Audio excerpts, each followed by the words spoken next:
Early in this hockey season, I went to see the Wild play for the first time down at the X, and I had a seat which is the second row up from the ice. And although I watched hockey on TV, I kind of didn't realize what was going on down there. I was struck by several things. One of them was not a puck, so that's good. But I was struck by this, how fast the skaters skate.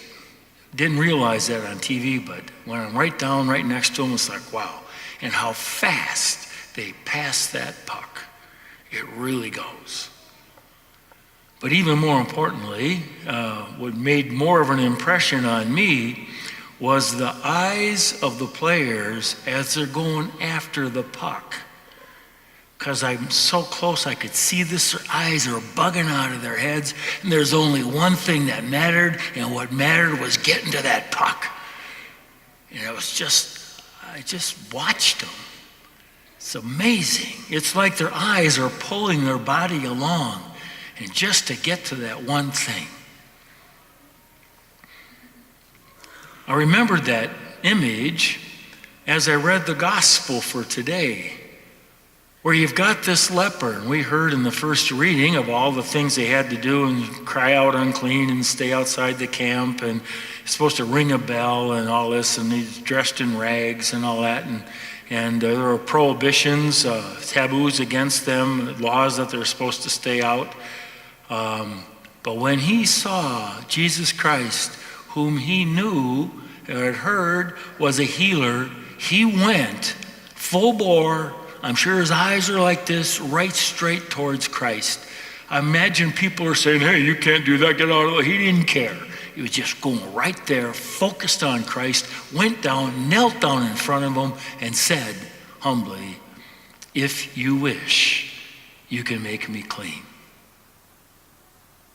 They say humility comes through suffering. Well, he'd suffer, and he was humble. It was a humble request. If you wish, you can make me clean. Nothing else mattered but to be with Christ. And for Jesus, nothing else mattered for him either. He could have, as you would have expected, stepped back. It's like, wait a minute, you can't be here. Just keep your distance. But instead, he kept his eyes on the suffering humanity in front of him. He stepped forward and did the unthinkable and touched the leper. And he said, I do will it be made clean. For Jesus, nothing else mattered except the suffering person before him. If you want to be a good hockey player, you got to keep your eyes on the puck. But even more importantly, if we want to be followers of Jesus Christ, we have to keep our eyes on Jesus Christ. Because as Paul said in that second reading, says, be imitators of me as I am of Christ. In other words, we are to imitate Christ, to be like he was. And in order to know what that is, we got to keep our eyes on him. And if we watch him long enough, we're going to see many times where he does exactly what he does today. Nothing else matters except the person in front of me. He reaches out and touches them, especially the poor, the outcast, the sick, and the suffering. And if that's what Jesus did, that is what we are to do. To imitate him is to reach out to the poor, the sick, the outcast, and the suffering.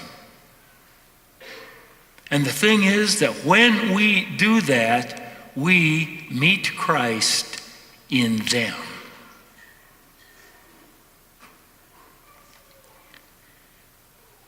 That's a common experience that we have, that people have. I can give you hundreds of examples. I'll just give you one. It's of St. Francis. You might remember St. Francis was the son of a rich cloth merchant, and he had a big horse to ride on. So here we go. He said one day he was riding on horseback down the road to the hospital, as usual, absorbed in his thoughts, like we all get when we're driving our car around. Our thoughts are we're absorbed in them. Suddenly, the horse jerked to the side of the road. With difficulty, Francis pulled him back by a violent jerk of the reins. The young man, Francis, looked up and recoiled in horror. A leper stood in the middle of the road, a short distance away, unmoving, and looked at him.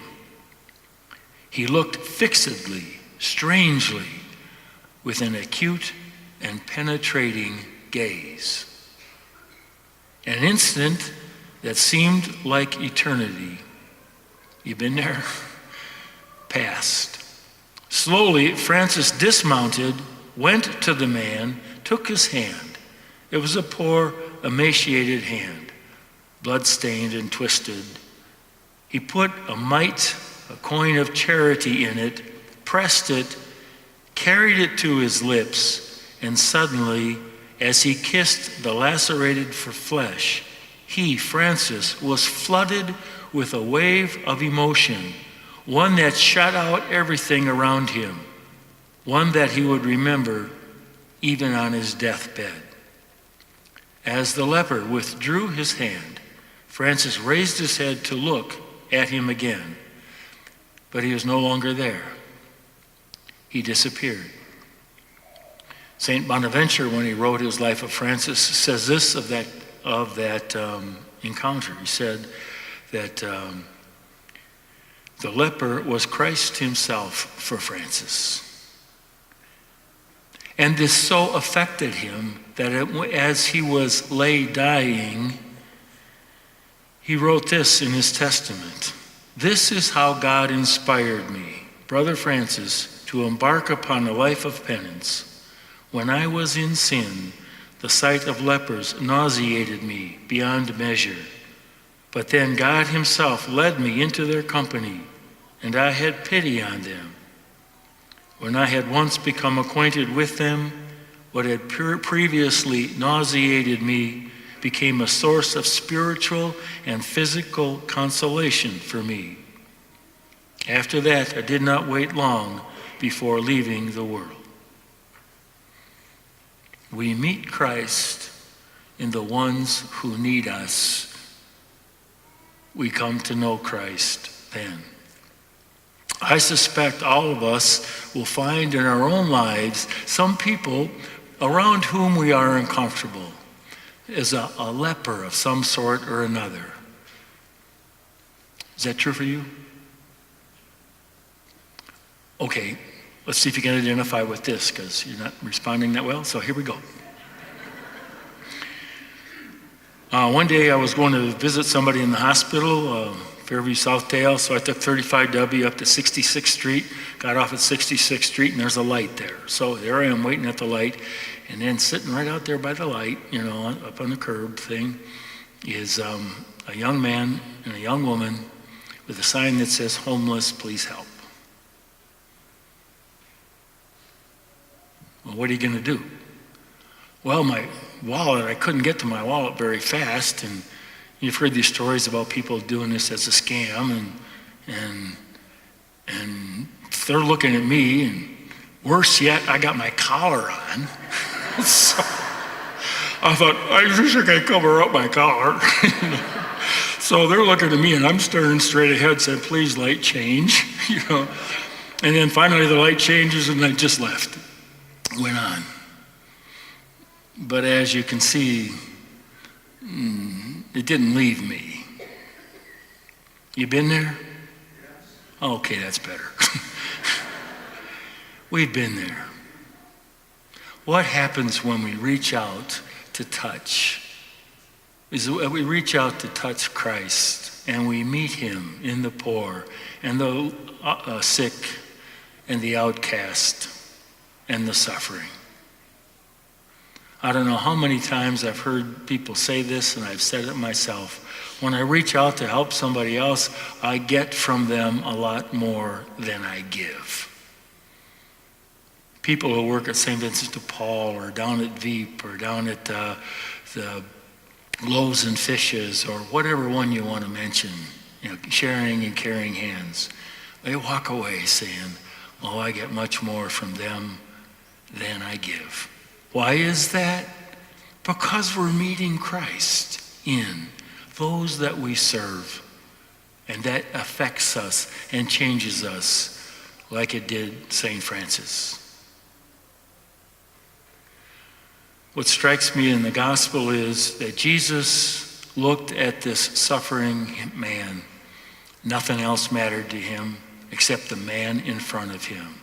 That's how he looks at us. He reached out and touched that man. That's what he wants to do for us. We would do well to come before him on our knees and say, if you wish, you can cleanse me, you can heal me, and he will. We would do well to keep our eyes on Jesus Christ and to reach out as he did to the poor and the sick and the suffering and the outcast.